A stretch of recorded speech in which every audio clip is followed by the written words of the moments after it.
And I've actually kind of taken back because the new film is much different than Trouble the Waters in terms of style. Was that on purpose, or was it just because of the subject matter, or?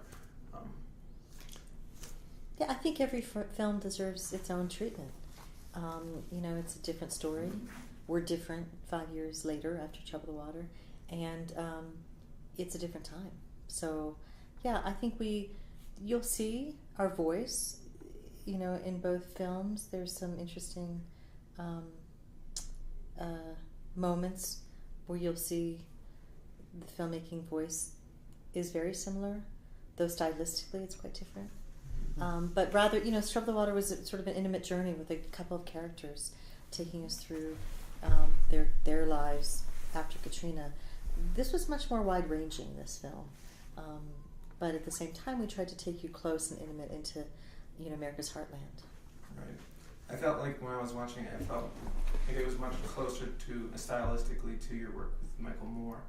I don't know, just that's what I was thinking when I was watching it. Yeah. Well, you know what? Katrina was a... excuse me. Katrina was our jumping off point for telling the story we told in Trouble the Water. And, it was an event. It was something that happened. Right. And everything kind of grew out of this one thing that happened.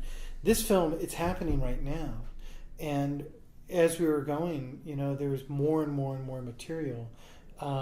It was a real challenge to keep it, to find our focus and to settle into the story that we ended up with in Wisconsin. Right. Because when you want to talk about the corrosive influence of money in politics and electoral politics, unfortunately... It's a sprawling topic. Yeah, there are plenty of places to go with it. That said, how did you actually come to focus in on this subject in general? Well, I mean... You're not from Wisconsin, right? Yeah. Actually, we have family in Wisconsin. Carl's from the Midwest. I'm from Washington, D.C., and so it's actually the meeting of our two worlds, within this film itself. But look, we were angry. I mean, I think, the majority of Americans are. In the last couple of years, we've seen incredible flood of money, into our elections. And it has not only, affected, it sabotaged, a national dialogue and conversations and created incredible divisiveness. But I think it's divided us, against each other as a nation. Anyhow, originally Carl and I were drawn to it. Carl was addicted to Glenn Beck after the last election. He couldn't stop watching it, and it was pretty miserable for us and for me in particular. And he kept getting kind of sinking lower and lower into his chair as he watched the vitriol and the racism and the bile spewed from Fox News. And we had filled up our TiVo and tapes and tapes worth of material, and he would watch the material once and then twice and 3 times. Anyway, we just decided we got to make sense of this. Where is this stuff coming from? Who are these people? Why are they saying these things? And where is this headed? And that's really why we started the movie as we did, because that was in a real sense where we were starting. There is a lot of news footage in the film. How did you sort through there's hours and hours and hours and hours of material. Yeah. And you amassed so much of it into little clips. Yeah. Well, I'm part of stylistically one of the things that is more similar to the work we do with Michael Moore here is not only are we informed by what's going on sort of in the moment as the story's unfolding, but the material that we're gathering, the archival material, is also driving the shooting and vice versa. So we amassed a monumental amount of footage, and it's important. We may have used less than 1% of all the material that we ended up looking at, but it informed the choices that we made when we went out into the field. Where do you actually go to find all the archival material? Well, that's a whole other discussion, but there are a number. There's the traditional routes through the established news archives. There's always the internet, and then you get lucky now and then with folks who've done something special on the site. There's a lot of material that isn't from the news as well. I know there's like a lot of leaked audio clips and stuff like that.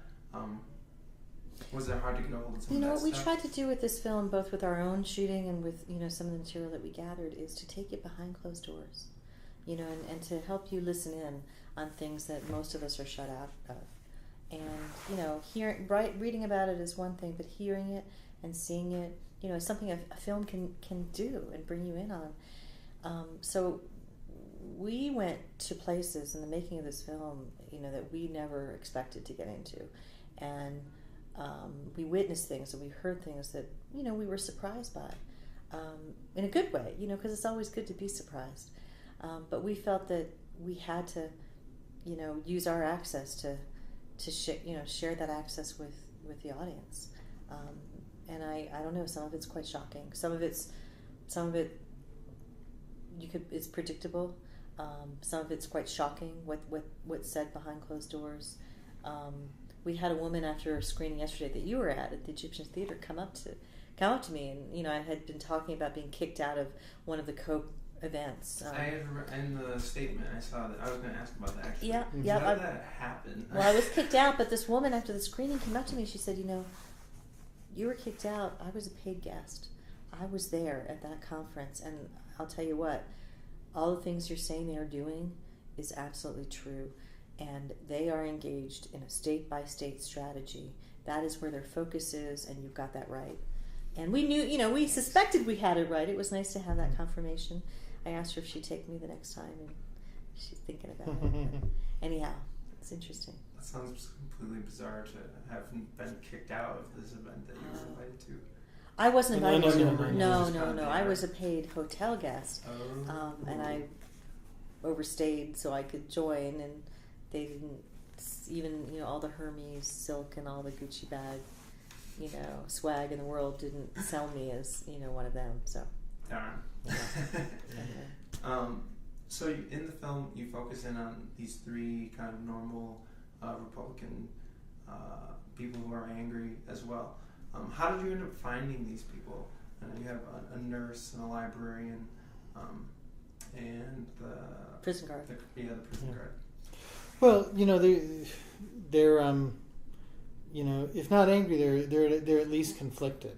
They're born and raised in a Republican country, ideologically to the center, maybe, but feeling a little bit alienated from the party that they grew up with because of all the money that's come in. We met these characters in a couple of them in Ripon, Wisconsin, which happens to be the birthplace of the Republican Party. We were drawn to it for that reason. It's sort of a novelty on the one hand. It's made this little community about an hour and a half north of Milwaukee somewhat of a tourist destination. In the mid-1800s, a group of renegade Whigs who, I guess they lived on a commune. They lived communally and collectively had gotten together to found this new party. They're abolitionists. They were against slavery. Their platform was free man, free land, free soil. And I mean, they were living collectively. It was like the Park Slope Food Co-op up in the heartland of America, and they are the founders of the Republican Party. Yeah. So that's what drew us to that area, and then you didn't have to look too hard to find folks who the state was very divided. And half of registered Republicans in the immediate aftermath of Governor Walker introducing his union rights curbs on union rights, half registered Republicans had come out against him. So, and as filmmakers, I think what interests us most is we're drawn to sort of not the usual suspects. We're drawn to be with people we don't necessarily agree with, or we would never necessarily be at a dinner party with, or hanging out at a protest with. I mean, we want to understand how folks unlike us think, and so that's true of Kimberly and Scott in Trouble the Water. It's true of Mari Jo and Brian and Dee and John. It's one of the great pleasures of what we do is going outside of your little world, your limited world, and thinking, challenge yourself to think in different ways. Right. That's right. And see people change, see ourselves change. It was nice to see a librarian on screen. I'm actually a librarian in Buffalo, so Okay. it's kind of nice to see. Yeah. Don't see that often. My She's father was a such librarian. a thoughtful person. Yeah. Yeah, yeah. My father was a public employee, the state of Illinois, and he was a librarian. Ah. And my mother was a teacher. Tia's parents worked for the federal government, and sort of at the core of the story of what happened in Wisconsin was all of a sudden, and part of the dialogue that changed with the Glenn Becks of the world after Obama was elected, is these people, our families, became the enemy all of a sudden. Public employees were under attack, and that's another thing that kind of drew us in. Yeah, I mean, since when did the people who were shoveling our snow and wheeling around our elderly in hospitals and teaching our children, I mean, when did they become the enemies? And when did we start exalting, the 1%? It's an odd, topsy-turvy world, and I think Wisconsin gives us a glimpse, into that. And, I hope we made it real for people. Another question I had was, how did you end up with Buddy Romer? It seemed it fit well into the story, but I kind of came out of left field for me at first. But as he was speaking, I was like, okay, this makes sense. But we needed. Look, he was such a charming, and well, first of all, he had all the credibility in the world, as a political candidate. He was not some oddball, who was taking aim at the system. He was an establishment politician who was doing something really different, and so we were drawn to him, and the insights he gave us into the other situation we were following. From a story point of view and from a narrative point of view, we felt like we needed some a hero in the story, a politician who was somewhat admirable, because so many of the politicians that we met in the course of doing this in Wisconsin were lame-os and at best, So and we also needed some comic relief, and he gives us that levity, I think, that audiences have really appreciated here at Sundance. Yeah. Did you have a hard time getting him to agree? It seemed like you spent a lot of time with him. Yeah, Buddy's game. Buddy has a message, and he was absolutely sincere when we first started filming with him about getting onto as many ballots as he could. I don't remember how many states he ended up on the ballot in, but it was a significant number. He wanted to be heard, and he welcomed us. We started with him. It was essentially a scouting shoot. We met him coming to New York he was coming to town to do a little bit of media, and we just spent the day with him and fell in love with him, and we just kept going back. It's almost like he speaks our conscience, and that's what he gave us in this film that was really helpful. Yeah, he seems very genuine, and unlike almost everyone as political in the film. He's a very authentic voice. We also we needed, part of the story is Wisconsin, and part of the story is what's happening on the national level. And for the folks, who are focusing their money on Wisconsin, their sites were all about, the national political scene, whether it's in 2012 and beyond. And so Buddy allowed us to bridge those two, worlds. So, yeah. We don't spend much time with him, but I hope it's to some good effect. Yeah, it felt like you spent a lot of time with him. Which I mean, on screen. Yeah. We spent a lot of time in person. Yeah. There's so many politicians in the film that don't come off as genuine. Most of the time, they seem like they're just flat out lying. Is that just inherent to who they are, do you think, or is that just part of the political landscape that they're working in, or is it that they just got caught in a bad moment, or what do you feel about the footage that you've included, at least in the film, of like Walker? And there's like a quote from Bob where he says that you can basically buy and sell congressmen. Like, where did that stuff come from?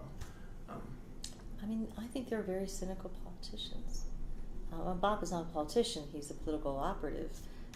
Karl Rove, Bob, others who have been devoted their lives to deregulating campaign finance. I mean, we saw what happened when the same ilk deregulated the banking industry. The rest of us have paid for it. I've been paying for it for years and years, and these guys have devoted themselves to deregulating campaign finance.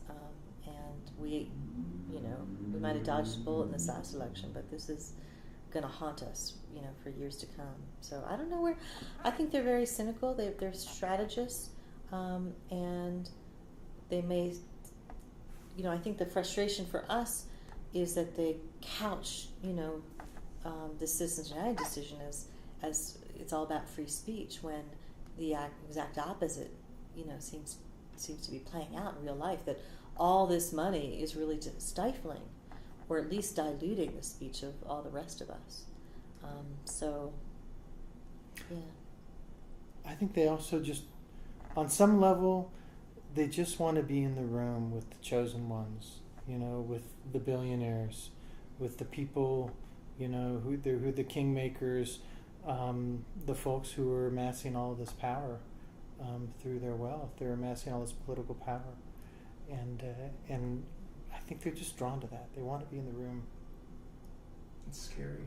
Politicians also have talking points, and when you can't veer them off, from their talking points, and it's pretty easy to show them up.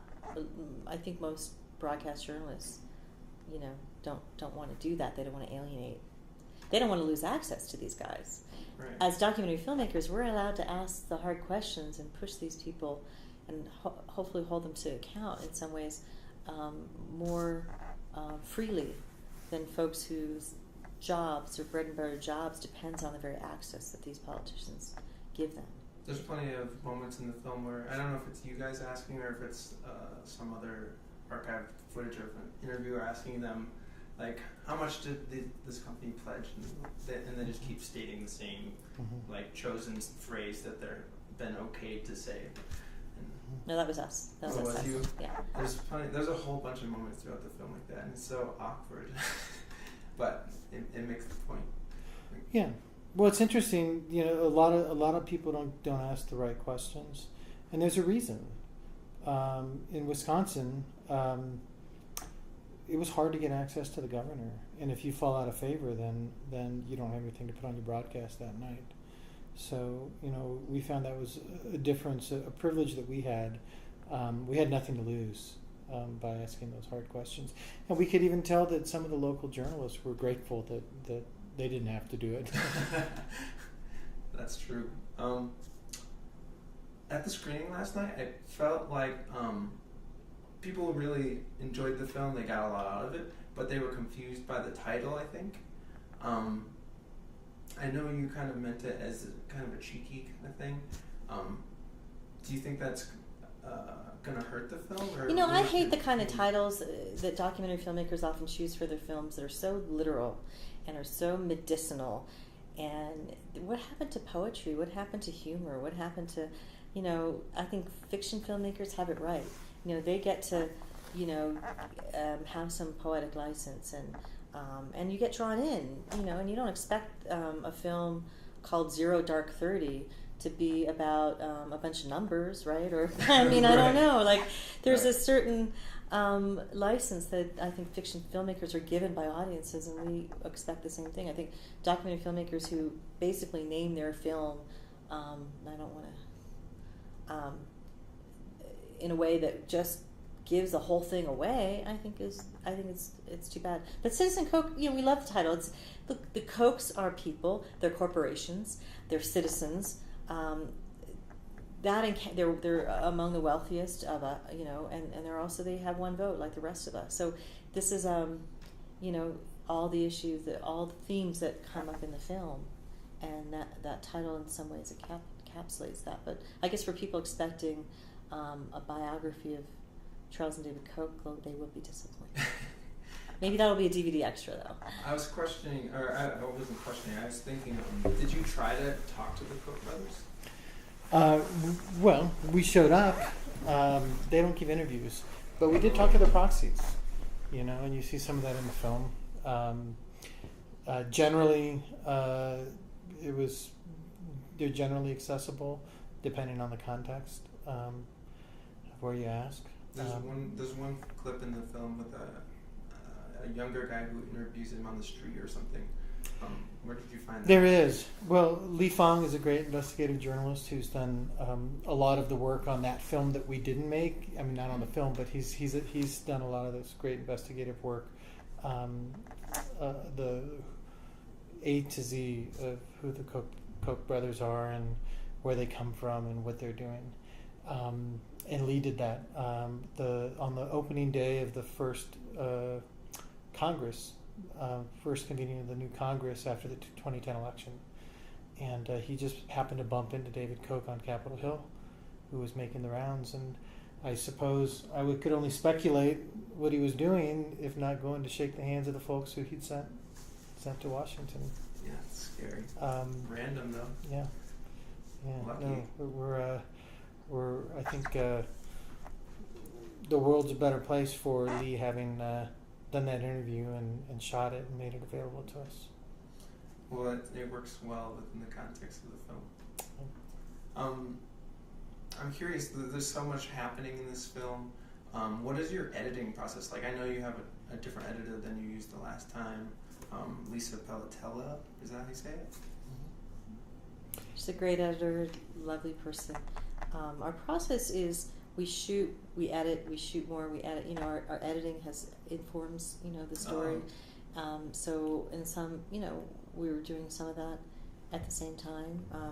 We have a massive amount of archival material that, you know, we need to go through.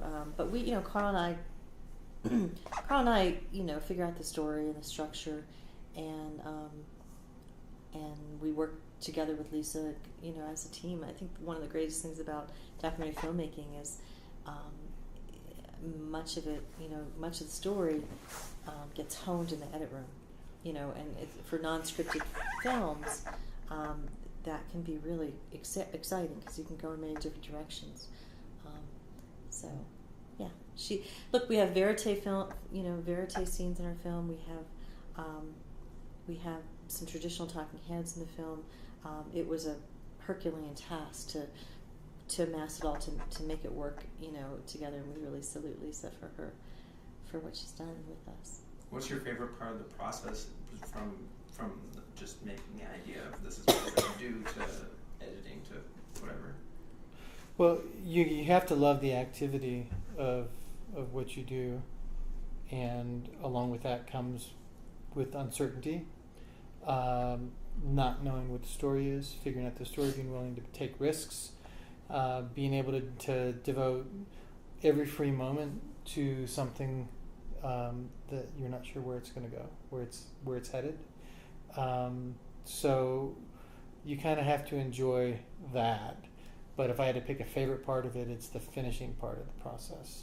It's seeing all of your ideas finally put together as a whole, and then working on that whole and shaping it, and